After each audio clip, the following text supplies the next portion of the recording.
Hi, my name is Katie and I am the owner of Crafts by Katie.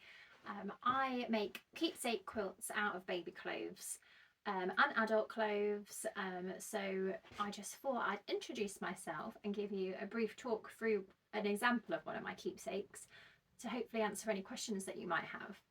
Now, I am in the middle of one at the moment, so I thought it was a good opportunity to talk you through the different processes. Now, when I get your clothes, I will first of all obviously check all the details and things that you've sent me.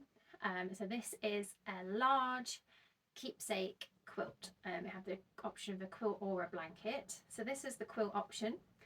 All of the items in here have been cut into equal sizes. So this is just one of the standard squares. So I cut the squares to 6 inches.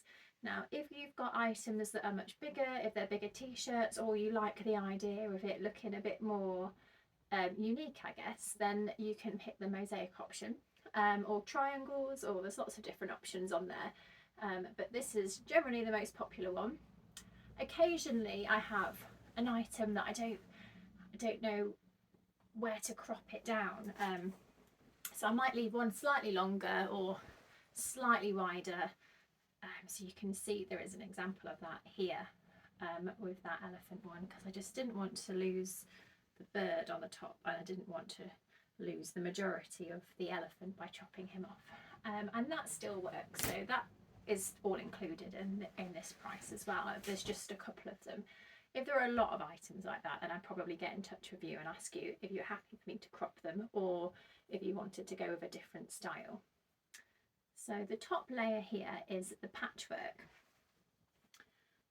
The middle layer, so quilts they consist of 3 layers. So the middle layer is the wadding, and at the moment that is bamboo wadding, which is obviously sustainable and it's antibacterial as well. So with the quilts, I think it works really well. I am exploring the option of using 100% recycled, so it'll be a mixture of cotton and polycotton recycled material in the middle of these. So if you did have a preference, let me know. But generally that won't make any difference to you. The texture to you will be the same, the weight will be the same, the snuggliness and the warmth that it gives you will be the same, and you don't see that layer at all. So it's just if you had a preference on what type of materials are used. The outside layer is the backing fabric. Now I have got, if you pick some of the standard options, I've got 4. I've got 2 here to show you. They are all sort of the same polka dot print. This is the grey and the blue, and I also have a turquoise and a pink. So you can pick one of those options and that's all included in the price. But as you can see behind me, I've got hundreds of fabrics. This is a small corner of my room because I've got a business called Fabric Squirrel where I sell fabric. So if there is a different fabric that you would like, then please get in touch with me. I can make sure that I've got the right amount of it. Or if you're happy to wait until the quilt is put together, and then you can give me a theme or a colour and I can show you some options. That doesn't have to be decided at the very beginning if you want to see how it looks. And I do that quite a lot because you never really know how, you know what clothes are included, but you never really know how this is going to look until it's all laid out. So I'll communicate with you throughout the process. This one here was very much a bee themed, and they had spotted this fabric and I only had half a metre left, and thankfully I was able to get a bit more, so that was great news. When I have got the 3 layers together, I pin them. I use safety pins, one so I don't pin myself, but also because I wouldn't leave one. I put one in the middle of every square, so I would always unpick them. But in the very rare instant that I left a pin, then at least it would be a safety pin. No one is gonna get pinned, so that is always really important to me as well. Safety first if these are going to be used for children. I have got another example to show you. This is one that I've recently finished. Now this is actually an extra large, which is a new size in the last year. this one's not put together yet because I wanted to show you all the different layers, but this one is. So the only extra part that's not on here is the binding. So that is where I finish off all the edges, and generally I will do that with the same fabric that I've used to back it with. So that is the binding. It goes all the way around the edge. As you can see, this one here has gone with a Star Wars theme, which is just great even on its own.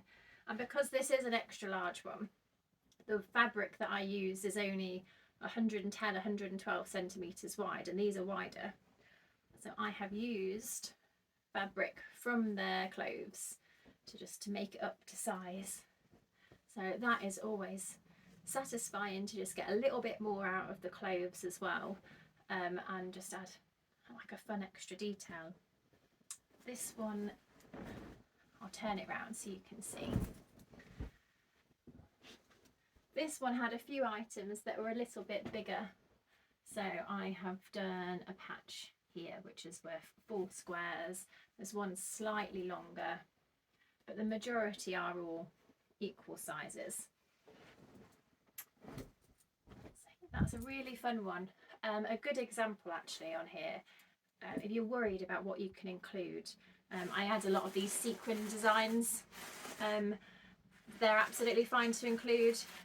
I would say if you're including anything like that, or any, like I get a lot of tutu-y type things, consider how it will last long term, and if you wash it, if it's going to get caught on other items that are in the quilt. I can sew it in, but it depends how much wear and things you're going to get out of it. I use ours all the time on the sofa, so it's just a consideration to take. Now, you can include pretty much anything in these. I've got socks, which I'll show you on here. I have hand stitched on. I did used to do them by machine, and I've switched to doing them by hand because I just think I can make them sit nicer as well. And generally I'll pick a plain patch for them to sit on. If I get a lot of socks, these were just a few odd ones, and they've asked for them to go on. If I get a lot, sometimes I will make smaller squares and then use 4 to make one patch, if that makes sense. So especially if they're like days of the week and it's more about the pattern and that little picture on there, and then it really highlights that rather than the fact that it's a sock. So if you have a preference, then let me know.